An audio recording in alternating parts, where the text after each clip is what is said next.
আসসালামু আলাইকুম, welcome back to my channel. আজ আমি আপনাদের জন্য নিয়ে এসেছি কুরবানি শুকনো মাংস বা যেটা আমরা কোয়াব মাংস বলি। এই মাংসটা আমরা কিভাবে আরো মজার করে ভেজে খেতে পারি তাই আজ আমি আপনাদের সাথে শেয়ার করছি। যেহেতু মাংসটা সবগুলো মশলা দিয়ে ভালো করে রান্না করা থাকে, সেহেতু মাংসটাতে কোনো রকম মজার ঘাটতি থাকে না। জাস্ট ভাজার জন্য যেগুলো উপকরণ আমি ব্যবহার করি সেগুলাই আজ আমি আপনাদের সাথে শেয়ার করছি। কিছু আমি এরকম শুকনো মাংস ছিঁড়ে নিয়েছি ছোট ছোট করে, সেই সাথে নিয়ে নিলাম 1 কাপের মতো পেঁয়াজ কুচি। পেঁয়াজ কুচিটা একটু বেশি পরিমাণ দিতে হয়। দিয়ে দিলাম পরিমাণ মতো কিছু ধনিয়া পাতা। সেই সাথে নিয়ে নিলাম 2টা টমেটো কুচি। আমি টমেটোটা একটু ছোট কিউট কাট করে কাটছি। 5-6টা মরিচ আমি মাঝখানে ফলি করে নিয়েছি, সেই সাথে লাগছে তেল, স্বাদ মতো লবণ, আর হাফ চা চামচ জিরার গুঁড়া, 1 চিমটির মতো হলুদ গুঁড়া, হাফ চা চামচ ধনিয়া গুঁড়া। এই মশলাটা এতটা কম নেওয়ার পরিমাণ কারণটা কি আমি একটু পরে বলছি।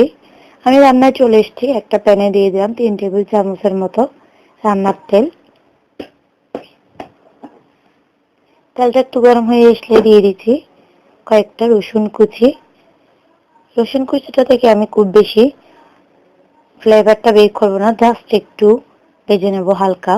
খুব বেশি ভাজা হওয়ার আগে আমি অন্য মশলাগুলো দিয়ে দিব, কারণ আমি আগেই বলছি আমাদের মাংসটা যথেষ্ট পরিমাণ ভালো রান্না এবং স্বাদের দিকে কোনো ঘাটতি নেই। জাস্ট আমরা এক্সট্রা একটা স্বাদ যোগ করছি।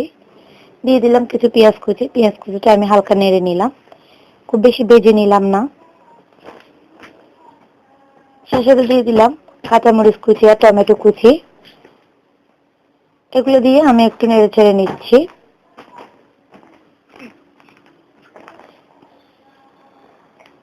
এগুলো আমি খুব বেশি সিদ্ধ করে ফেলবো না, অল্প পরিমাণ সিদ্ধ করে নিচ্ছি। সেই সাথে দিয়ে দিলাম আমার সেই গুঁড়া মশলাগুলো। দিয়ে দিলাম ধনিয়ার গুঁড়া, হলুদ গুঁড়া আর জিরার গুঁড়া, সে সাথে স্বাদ মতো লবণ। এখানে আমি মশলাটা কম দিছিলাম।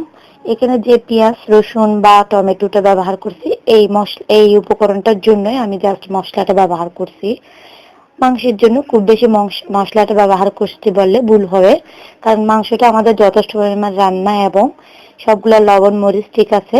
জাস্ট এইটাতে পরিমাণ মতো মশলাটা হয় মতো এইটার পরিমাণ করে আমি মশলাটা ব্যবহার করছি। এক্ষেত্রে আপনারা চাইলে মশলাটা ব্যবহার না করে এভাবেও ভেজে খাইতে পারেন। সে সাথে দিয়ে দিলাম আমার সেই শুকনো মাংসগুলা দিয়ে আমি একটু ভালো করে নেড়ে চেড়ে কয়েক মিনিটের জন্য একদম মিডিয়াম আঁচে ঢাকনা দিয়ে একটু রসা রসা ভাজা ভাজা হয়ে যাওয়ার জন্য রেখে দিচ্ছি। এই জন্য আমি পেঁয়াজ টমেটোগুলো খুব বেশি গলায় ফেলি নাই, খুব বেশি ভাজা করে ফেলি নাই। একসাথে মাংসটার সাথে এগুলো ভালো করে একটু রসা রসা মাখা মাখা হয়ে গেলে খাইতে অনেক বেশি ভালো লাগে। এতটুকু আমি ঢাকনা দিয়ে 3-4 মিনিটের জন্য রেখে দিচ্ছি। দেখেন 3-4 মিনিট পরে মাংসের উপরে তেলটাও বেশি আসছে, আর দেখেন টমেটোটা একদম গলে গলে এসছে, পেঁয়াজটা একদম মাখা মাখা হয়ে গেছে। আমার মাংসটা রেডি হয়ে গেছে। এটা আমি ধনেপাতাটা দিয়ে জাস্ট একটু মেখে নিয়ে আমি একটু পরিবেশন করে আপনাদের দেখাচ্ছি।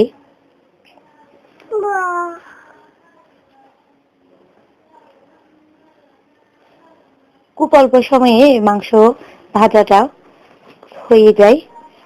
যেহেতু কোরবানির অনেকগুলো আমাদের মাংস থাকে, সেহেতু এই মাংসটা আমাদের গ্রাম অঞ্চলে করে থাকে। যদিও এই মাংসটা আমার জন্য আমার মায়ে পাঠাইছেন।